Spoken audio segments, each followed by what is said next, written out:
In December 1799, George Washington, the very first president of the United States, fell ill with what seemed to be a harmless cold.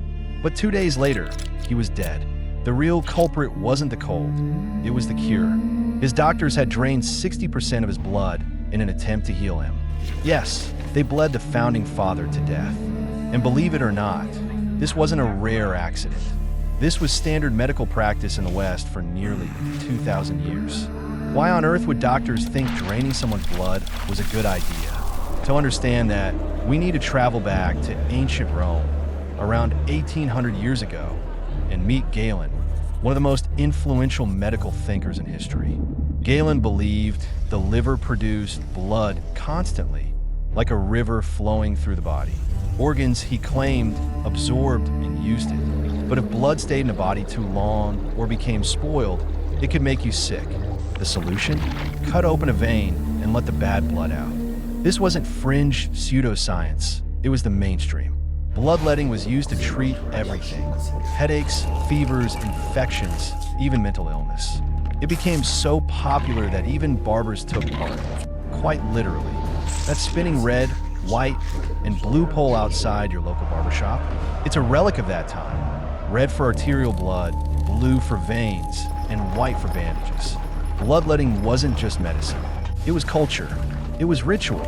It was a strange kind of medical religion. The name of the world's most prestigious medical journal, The Lancet, comes from the very tool used to open veins. That's how embedded this practice was in Western medicine. But in the 1600s, cracks began to appear. Enter William Harvey, a British physician with a questioning mind. He didn't buy Galen's blood theory, so he did the math. If the liver was constantly producing blood and the organs were constantly consuming it, the heart would need to pump several times the body's weight in blood every hour. That made no sense. Harvey proposed something radical. What if the blood doesn't disappear, but circulates? Round and round in a closed loop. No more one-way flow. No more spoiled blood. Decades later, the invention of the microscope helped prove him right. Italian scientist Marcello Malpighi used it to observe the capillaries, tiny blood vessels thinner than a human hair, connecting arteries and veins. The Great Circulation Theory was born, and with it, a new idea emerged. If blood circulates, maybe we can add fresh blood to a sick person, not drain it. In 1667, a French doctor, Jean-Baptiste Denis, performed the first human blood transfusion. But instead of using human blood, he used sheep blood. Surprisingly, the boy survived, probably because only a small amount was used.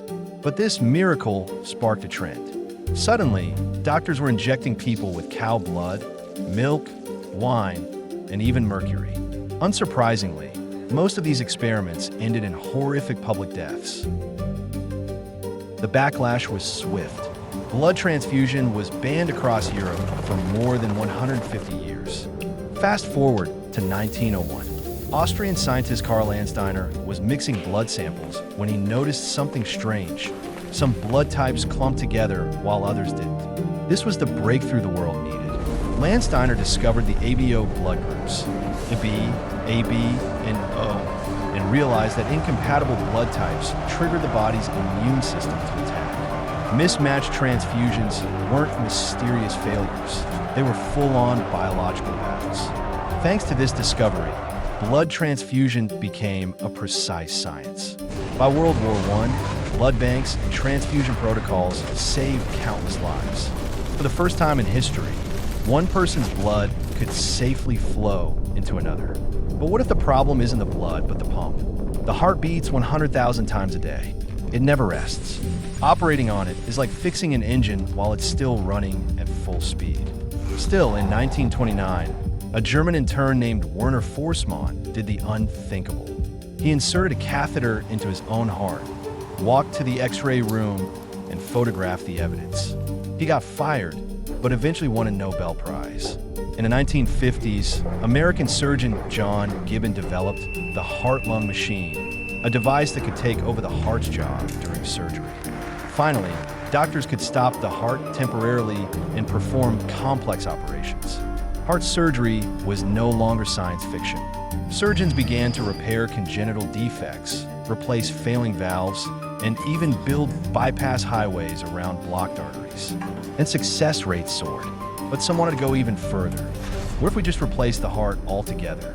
For centuries, the heart was seen as the seat of the soul, love, courage, emotion. Swapping out a heart felt like tampering with identity. But in 1967, Dr. Christiane Barnard performed the first successful heart transplant. The patient lived just 18 days, but the door had been opened. With the rise of immunosuppressant drugs like cyclosporin, transplant success rates soared.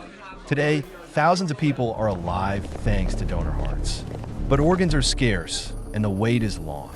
So science posed a wild question. Can we build a heart?